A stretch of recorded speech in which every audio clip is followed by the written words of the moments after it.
Welcome back to our channel. In today's video, we'll show you how to enable auto update in Telegram on your PC.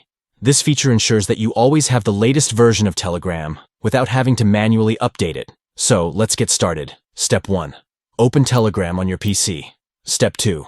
Look for the hamburger menu icon at the top left corner of the screen. It's those 3 horizontal lines stacked on top of each other. Click on it to open the menu.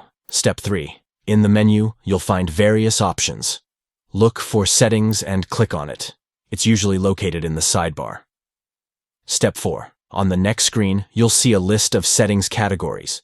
Look for Advanced and click on it. This will take you to the Advanced Settings options. Step 5. Now scroll down until you find Version and Updates. Click on it to access the Auto Update settings. Here comes the important part. You'll see a toggle next to Automatically Update. By default, it's turned off. To enable auto update, simply click on the toggle and it will turn blue.